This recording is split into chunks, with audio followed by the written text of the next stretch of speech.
Hey Hendro, this is David and Luke Edmondson. Right now you're hearing Luke Edmondson's voice. Now you're listening to David. So that hopefully will make it a little bit easier for you to hear the difference between the two of us when we're talking, and we'll also do our best to try and identify ourselves as we're giving you feedback. So thank you for sending in, first of all, these three pictures for your photo critiques. It did take just a little bit of time just to look. Seems like you're involved in the APAs, you're involved in PPA, and of course the California PPA, and you're involved in WPPI as well, and so forth, which were involved with all those same organizations. So I think it'll be helpful for us to even be able to speak about it, and sometimes even with different organizations, kind of where scores might fall in and things like that. Anything that we're giving you as a reference to score is just kind of our gut feel from our experience, but it's not meant to be what would you say, doctor? I mean, it's not meant to guarantee that score. It's just kind of where we're rating it at. I think that what we're trying to do is give critique so that you will end up being a better photographer, just like the rest of us in this world. Need to grow to be better photographers. Yeah. And secondarily to that would just be the score that it might receive if you were considering putting things into competition. So let's start with this first one, which is the shot here with the elephants. And of course the baobab tree and the beautiful rays of sunlight. Dad, what's something that you enjoy about this, and what's something that you feel like could be improved? Well, I enjoy the horizontal feel and the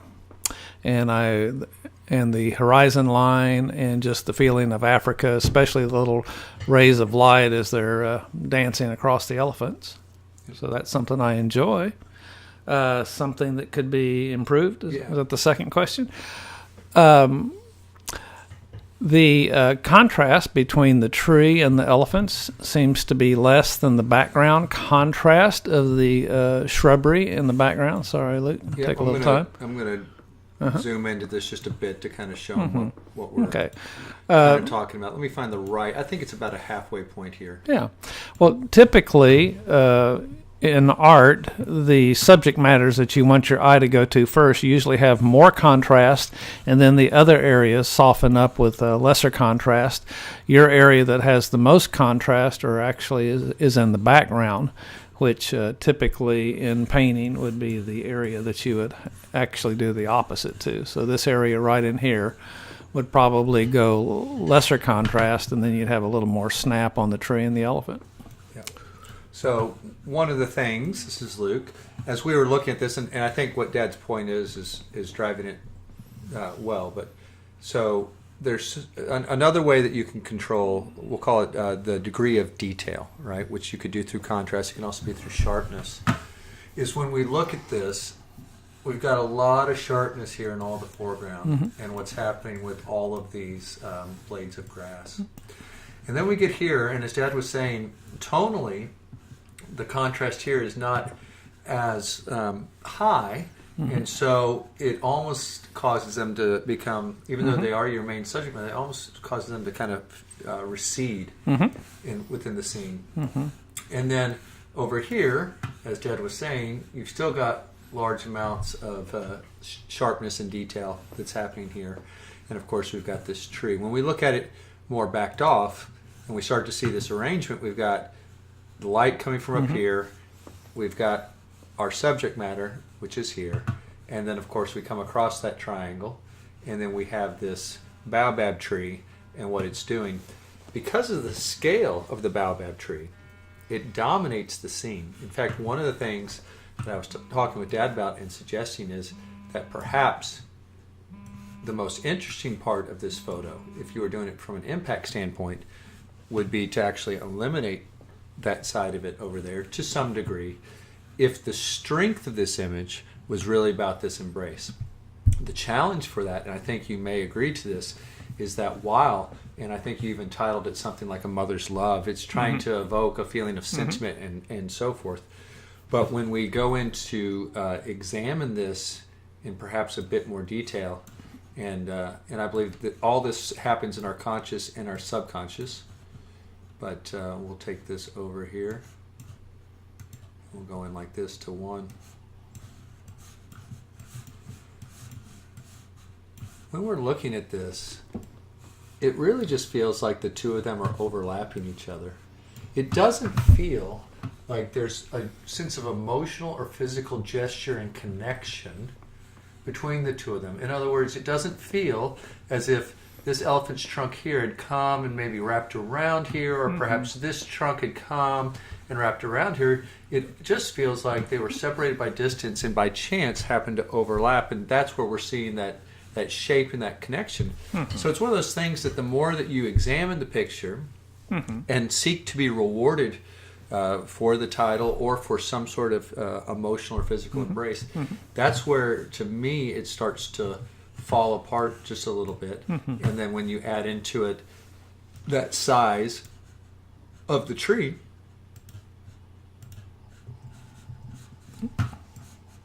then it further compounds things. For me, too, just the difference in size and the size of the tusk of the mother almost looks like it could be an older sister versus a mother's love. For sure, it says love. Does that make sense? There we go. Sorry about that. I've been trying to fight the screen to get it back to something where we can see the whole thing. Yep, I agree. Another thing might be that in terms of foreground, middle ground, and background, and I would certainly, when there's detail in everything, our eye doesn't know where to look in terms of sharpness, but usually we use, our eyes like to follow contours and outlines, which is why that shape right here becomes so important, because it's just this beautiful dance that occurs. Even this tree works for what we call a hindrance as we come across that horizon line, because it just slows us down enough to come and fully appreciate all that's going on with the wonderful baobab tree. But if we are to make them in composition perhaps a bit more larger, a little bit more lower down in the frame, a bit more dominant, that would help balance out the size of the physical mass of this tree, which currently, if we flip this picture over, and we look and say, where do our eyes go? Well, of course, our eyes go to the highlights, but it also comes to this tree because it has the most interesting contours and outlines. And it also looks upon the tops of it here because of those highlights that are happening along those different spaces. Is there something else that you'd want to add to this? Just a little bit of the contrast that comes over here on the back of the branch. To me, is a little different than the rest of the contrast of the tree, and the same with the elephant's tusk right here at the very end. You have two areas that don't seem to quite blend with the rest of it. So that I understand, are you talking about the tusk or are you talking about the trunk? Trunk. You said tusk, I just want to make sure, but Trunk. it looks like you're pointing trunk, so Yep. it's the trunk. Okay, got it? So, and it's not that I am opposed to the contrast. In fact, I think the contrast right here is amazing. I wish that it had a little more detail here. I honestly think that you should consider looking at this thing as a beautiful graphic black and white. And if you were to say you were going to, judge this, and we just came off of WPPI, so that's probably the easiest one to use. Where do you think this falls category-wise? Do you feel that this is something that is below standard practice, it's above great. average, excellent, superior, outstanding? Depending on the time of day, I believe that it could go 80. If they were tired that day, it could go 78. Okay. Yep. I would be in a similar place. I would say that to me it also falls into standard practice. I would put it though a little bit lower, probably closer to 76. To me, it's just there. I'd be a little bit on the fence about whether or not, as a judge, I score it kind of at the high end of 75. From the standpoint of wanting to be able to talk about the creative use of contrast and sharpness, detail, things like that to guide the eye, then I'd want to see more refinement in it to say, oh, this is just a way to communicate a... Yeah. To me, if those changes were made that we were talking about and even switched to black and white, I think it could go 82. Well, there you go. Cool. All right, let's go to the next one, Dad. And let's see if we got the name on this. It's called Getting Ready. Getting Ready. So this is a fun one because it's kind of a challenge. Dad, what's something that you enjoyed about this particular image? Well, I enjoyed the awkwardness of getting ready, which most ballerinas As you know, Degas played with the awkwardness of everything, and so that I really enjoyed. In fact, personally, I've kind of done a whole series of Degas ballerinas because it's important to me with my own granddaughter. And had successes and had failures. Absolutely both. Yep, for sure. Yep. So, as we look upon this one, this is one of those images that, upon first glance, has impact, I would say. You want to look at what's going on with the dominance of that pink and somewhat of her triangular form as she's there on the ground and so forth.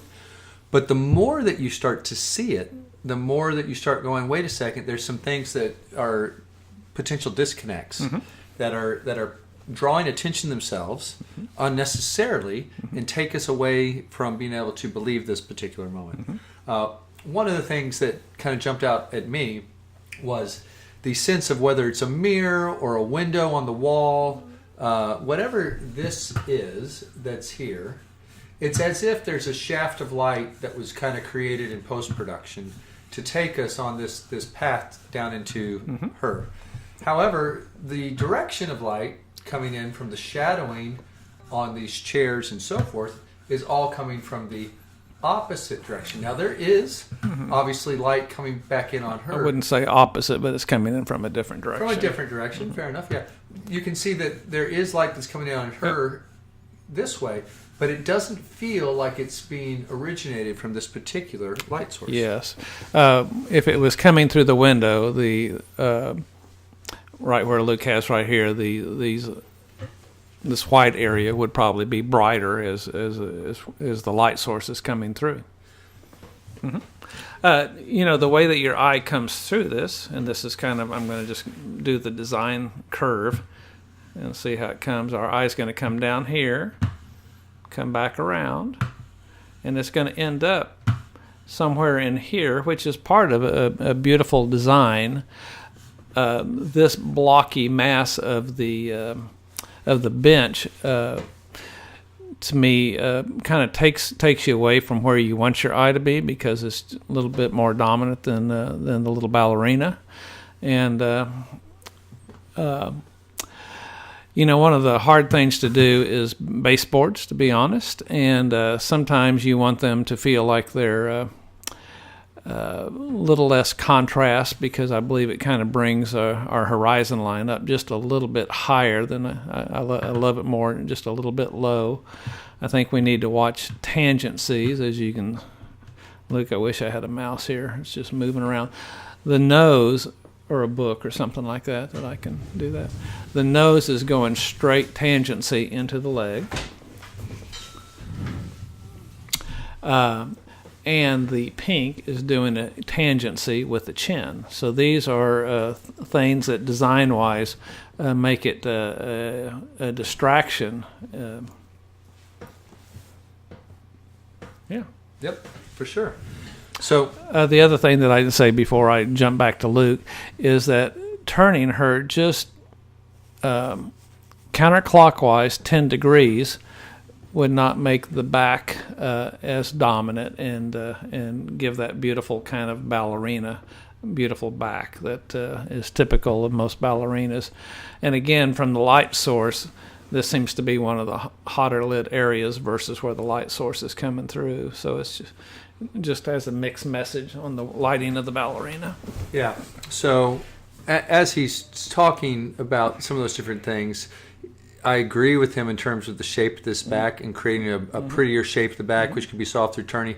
Also, just even the shape of the profile and the fact that eyelash there is becoming a distraction as we come down the beautiful shape and form of her. Dad's talked about this tangency here. He's talked about this tangency here. We've also lost a little sense of her waist as she's here.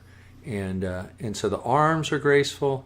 The hands could be done perhaps a bit softer. The emotional expression, even though she is getting ready or taking off or whatever it is she's doing, emotionally you'd like to see a bit more in terms of the psychological storytelling that could be going on there. And as Dad said, talking about this particular chair here, our suggestion would be, instead of placing it here, it goes over here. And that's where that chair is, and it just comes in like this. It just serves as an anchor to point you back in a leading line.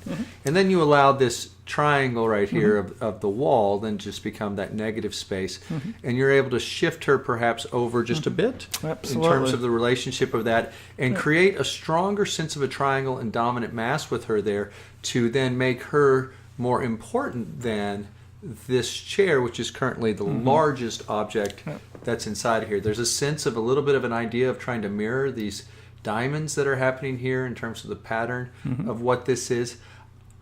I also see that you were trying to figure out how this was going to be placed and where is this line going to go in relation to that line and so forth. But all this becomes visual traps that just suck our eye in and away from her. Another one that's particularly important to bring up. Well, can I go ahead, Luke? Well, yeah, let me do this and then we'll do you. Because I'm sure whatever you have to say is extremely valuable.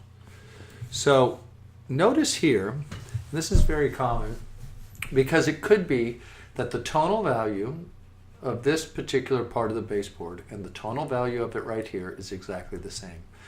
But oftentimes when we have areas that are behind something like this, that are in shadows, because they're against something like this, they appear lighter to our eye, and so it becomes it is lighter. And yeah, I'm gonna say it's lighter, but I don't want to. Sure. Yeah. So because it appears lighter, or we could say, as Dad suggested, it is lighter. You've got to darken that visual trap down so that our eye doesn't get sucked in and not able to leave this particular area that's created inside of it. Now, Dad, you had something you wanted to talk about. Well, let me just talk about me real quick. Sometimes when it's something that I don't do, I go ahead and let the ballerinas kind of dictate it. But what I've learned is we need to collaborate together. Excuse me. And so if they sit there and they do that, and then all of a sudden we see that we have the tangencies, I might say, let's try it just a little bit different. Come do it again right about here and just change it up a little bit. And all of a sudden you're going to see what it is. You know, for me, I'm actually, to me, she's tying her shoes. It's a repetitive thing that's being done many, many times. A lot of ballerinas actually do it from a bench, but some of them tie it from the ground. Absolutely. So I'm pretty okay with the expression on her face. I agree with Luke that maybe moving the bench over just to be an anchor on the edge of the frame would be interesting. What if instead you put an oval mirror like a practice mirror that they typically use all the time, where she could actually see her reflection in it as you're trying to sophisticate the scene just a little bit? That might be a little bit interesting. Yeah. I would also say that just as there's this element on the wall, so they kind of step with each other, 1, 2, 3. Let's say you bring this over here and you bring her over. Well, now we've got 1, 2, 3. It could be that just having 1 or 2 little other things of visual interest that kind of all point back in balance. The mirror going up higher would then create the triangle that we need for our eye to dance. Exactly. But it's just having right now it's a really simplified scene that feels like it is. It's got too much variety happening, and not enough unity within it. And perhaps solving that's twofold. One is rearranging the compositional aspects, and then the other is considering if there's additional things to use as symbols or metaphors or whatever to just add that little bit of extra visual depth. And it could be, if the light is coming from the window, it might be beautiful if there was a nice amount of contrast on her, even on the shadow side, to give her a little sense of mystery, as it was only lit by the window light.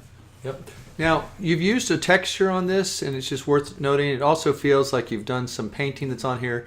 You'll notice that it doesn't even feel like that her eyes are as sharp and in focus as areas that are back here. It feels like we're losing some of that detail in her hair and sharpness and things like that, almost as if either the painting effect went too far or the painting effect to me is starting to draw attention to itself.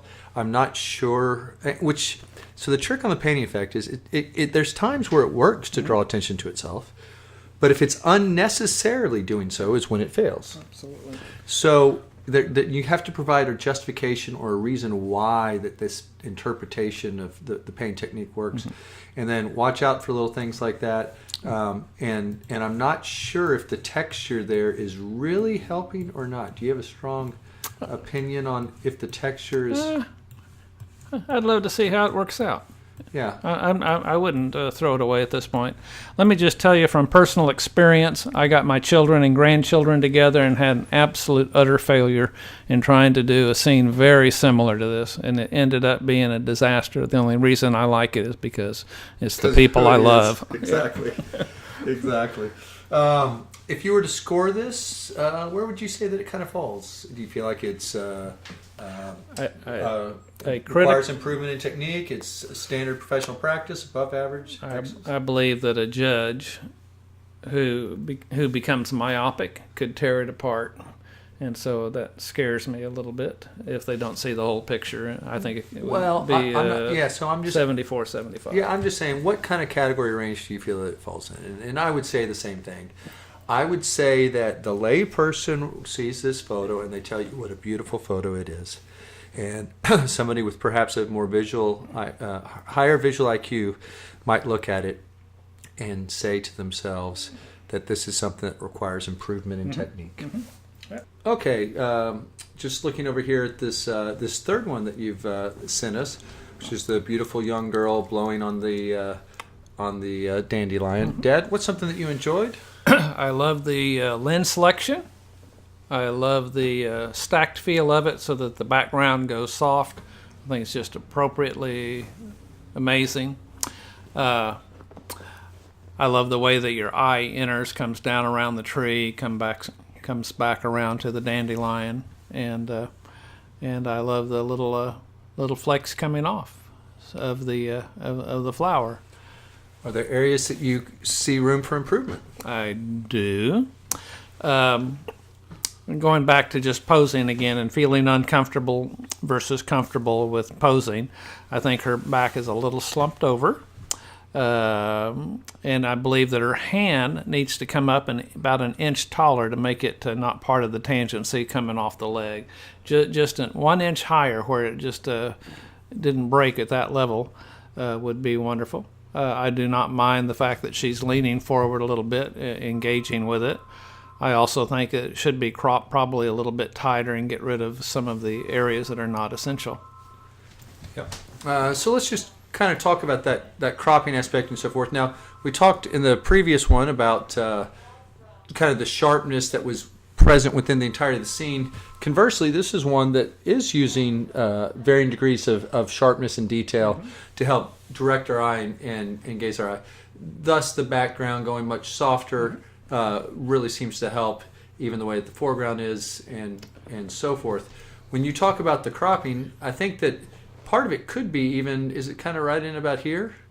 Something like that? Pretty close to that? A little bit more. There's a little contrast that goes into this dark area down here that I would soften just a little bit so that your eye doesn't end up just going off the page there. Yeah, compositionally to us, kind of this more square format was seeming like it was kind of interesting. And probably get rid of these tree leaves that are over here. Maybe clean up some of this on the side of the tree. Maybe.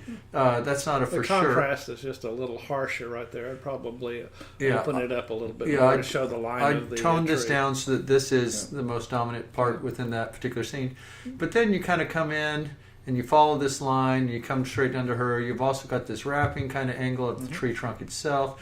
You've got the leaves that are then pointing you right back into her, and then you've got the feeling of these blowing off the frame and just kind of in your mind continuing on and so forth. So that might be something that you look at in terms of this overall image. Right now, these masses of trees right here and then this tree structure right here kind of pull us away from her and lead our eye off the page and out of the frame. And I think that solving that somewhat and just dialing that down would kind of help anchor you really to what the strength of this is.